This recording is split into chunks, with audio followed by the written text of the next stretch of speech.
are you? I'm very tired. I just made two videos and this is like the third. But I think I have to make this video now, otherwise, it's going to become irrelevant. As you have already read from the caption, this is about Stranger Things. I'm a huge Stranger Things fan, and I did not start watching it when season 1 was released.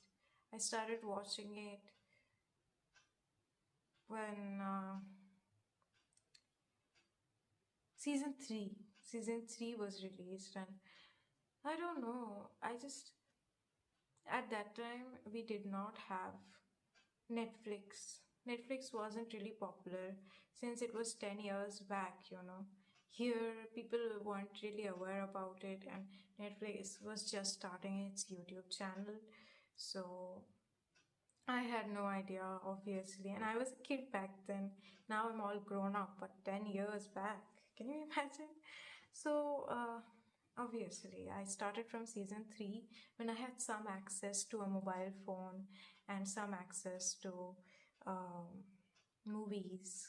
And when I watched from season 1 to season 3 in like 2 days, I was just like mind blown, and I was so mesmerized by the whole series. I was just a kid back then, okay, and I had no idea about all the technical stuff, and I was not really mature. But seeing those kids and all that, it was so somehow relatable and somehow really entertaining, enjoyable. And the series ended a few days back, and suddenly it all just feels so nostalgic. Is this a Stranger Things review? In a way, it is, but I think it's more of a discussion about the series. I did not really like season 4 because of the way they showed. I was going to say Millie, but it's not Millie, it's Elle, of course. I did not like the way they just showed Eleven and Will in the school getting bullied, and then Mike basically being so unaware and apathetic. And I was very, very much mad about Mike. Like, even after season 5, volume 2 released, before the release of the final video, I was really hoping that they just. No, no, no, no, not after volume 2. After season 5, volume 1 released, and I watched it, I was hoping that they just killed Mike. Like the Duffer brothers, I wanted them to uh, end him because he was just feeling so irritating to me, and I thought that they were going to have this Byler storyline where they would have some, you know, Byler scenes. But by the end, I think Mike is the character who redeemed himself completely, and his love for Eleven was so heartbreaking but wholesome. It's no matter how bad the ending is, I think I'm really, really happy that Mike, out of all the characters, never moved on. At least that's what I believe. I just don't want to say I believe again, because this is so lazy on the part of the uh, writers, honestly. that they just decided to keep an open ending. Also, an open ending like this that makes no sense. Like, you are not even confused about whether L is alive or dead. It's not even a great open ending, it's like a lazy open ending. Like, what just happened? And they are saying that they left fans for the interpretation, but you are supposed to give elements for interpretation. They did not even give that. They just made something up so that um, it was basically something just to fix the ending, just to end it. It did not feel like it was really well thought of, and they really sat with it and then discussed all the loopholes, plot holes, and all that. So I'm really disappointed, to be very honest, but I'm just every time I'm disappointed, which is not many times because after all, it's just a show, it has nothing to do with my life. But when I watched the show, I just focused on Mike, and that felt really nice because he is the character that I disliked very much. But then I went, oh my god, I misunderstood you, and I shouldn't have. Yeah, and I also don't like the fact that they had a great character like Kali and they just completely wasted her entire existence. Like, apart from showing Vecna that the kids weren't there, weren't watching, what did she even do in the whole entire series? Like, if we say that 11 is dead, what is her role? What is her importance in the whole ending? And you might say that showing the kids that Vigna was bad was important, but if it only took a few minutes to kill him, I don't think that was that important. This is, I've seen this in so many memes, and I've seen this on YouTube shorts that it took so little time to kill Vecna. It's because they did not think about it. They just wanted to end it very quickly, okay? That's just very disappointing. Um, you start such a great series, then you end it like this. That's all right. We have great series, and we have series like Stranger Things, which are great.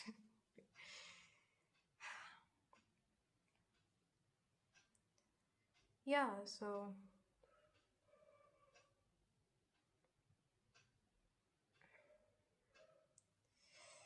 I just feel like the plot had so much potential, but the reason why it could not have a great ending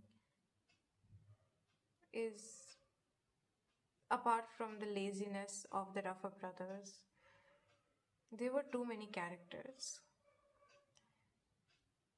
At first, it started with a few characters, the four children, and then 11 joins, and then Mike's sister Nancy, and Steve, and Jonathan. And honestly, that was too many children on its own. And then you have Joyce and Jim. See, already there's too much going on, but then you can excuse that. And if you really sit down and think about everyone and how their lives are going to be intertwined, and then you write the story properly, then you can have a great product like season 1, season 2, season 3. But every season they kept adding adding characters. I guess This is just foreshadowing the speaking of Eddie Munson. Munson, how do you pronounce? I don't know. Okay, maybe I am wrong, but I'll just call him Eddie Munson. Yeah. So every season they kept adding characters. I'm saying adding. What is wrong with me? I need to talk about Eddie. I will in a split second. So first they added Max, Bob, and then the Russians, and then um, Argyle, and Chrissy, and this whole sports team, and Eddie, and they just kept adding. And then when you add someone, you have to kill someone off as well. Like Barb would have become a part of it if she didn't die. Like, of course, if she did not die, then Nancy would have never gone into the upside down. But that's different. See, you have to get rid of characters because if you are if you are going to make so many characters, then you are going to make a mistake, because it's very difficult to navigate the lives of so many characters, especially when you have less time and you're going to be lazy and you have such a so many things going on in a series. So, and we never get to know, like, we never get closure about Argyle, Susie Boo, and that's why everything just feels like something's missing. And eventually, in the end, also, you're adding characters like Holly, Derek, and all these kids, and um, then you're bringing back Kali. Oh, Kali is an added character as well, and she does not even have a proper plot. Like, what is going on? When you have so much going on and none of them really get proper screen time, and none of their stories are properly uh, ended, there is no clarity and you do not get closure. And when you plan for an open ending is also a sort of closure that leaves you wanting more, but in a good way. But this series had no closure at all. Like, it was just not even understandable. What happened? Oh, I forgot to mention about added characters Murray and Robin. Forgive me, Robin is such a great character. How did I forget her? Never mind. So yeah, Erica, there are so many added characters, and you are not killing off people. Then how are you going to maintain everyone's lives and show them properly? So they even invited Mr. Clark. What can I say? So it's obvious that there will be plot holes that you will never be able to explain logically, and yeah, that was a huge mistake, I think, on their part. And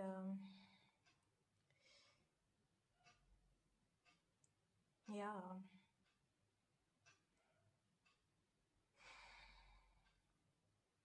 the closure was not received. And oh, another thing I want to talk about, I have to talk about this because what was that? Jonathan and Nancy's breakup scene?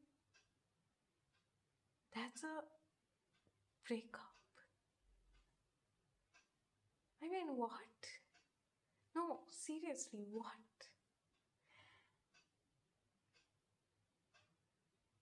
Who says, I'm breaking up with you with, do you accept my unproposal? I love you, Jonathan. I love you, Nancy. Who says that? Uh, when I watched that, I was like, oh, so they are not marrying now? They will, because they are dying, so they are just in the mindset that what is the point of even thinking about marrying and all that? So we will just die. We are going to, like, die together. So this is it, this is the end. So it is what it is. Let's just be together and forget about all the worldly matters. And then you get to know that they broke up. It's just,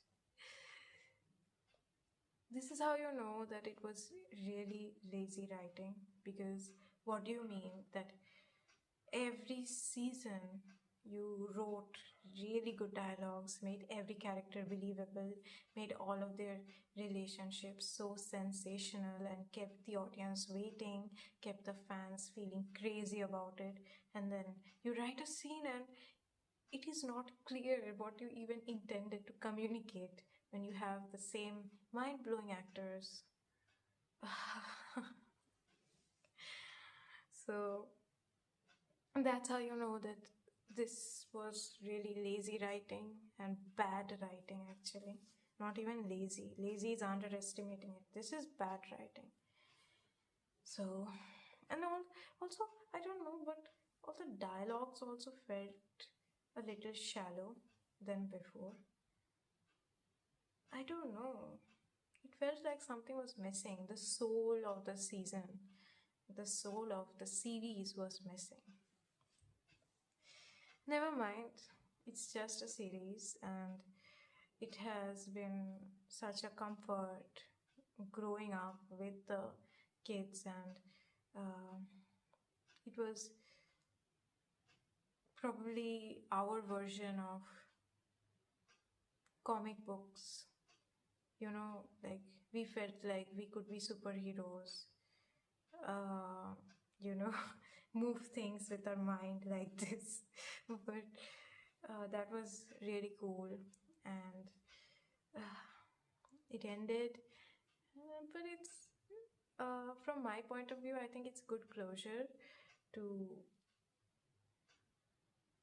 our childhood and our belief in those impossible, although might be possible, you never know, things.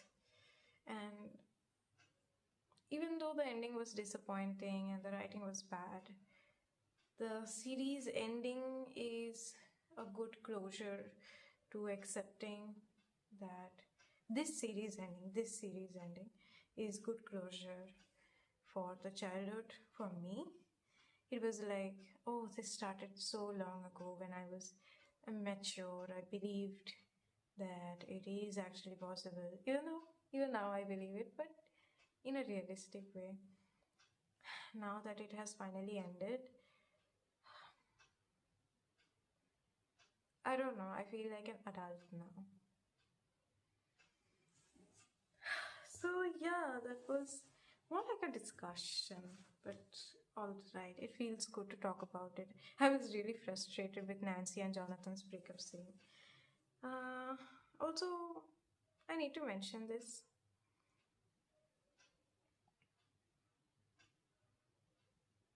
I don't know. I can only remember Sadie and Caleb. Max. Max and what was his name? What was his name in this series? I forgot. Wait. Mike, Will, uh, Henderson, Dustin Henderson, and Luke. Lucas. His name was Lucas. Okay. And Max. They were just adorable. I loved them from the start.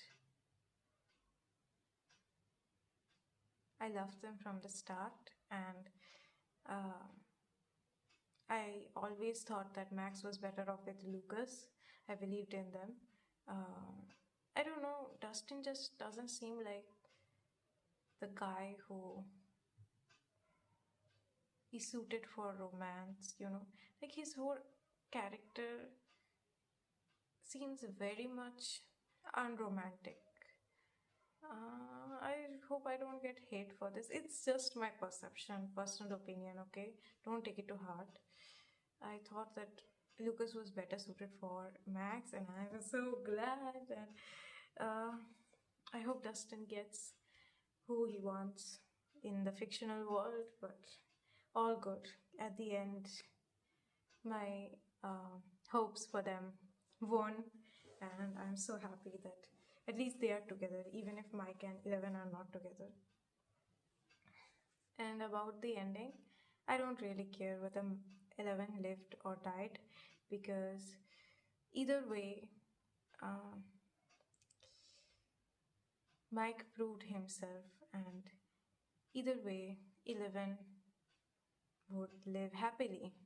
If she died, she would be the happiest person dead because of all the things that she had lived. And if she was alive and hidden, she would still be the happiest person because finally she has peace. Okay, bye. Thank you.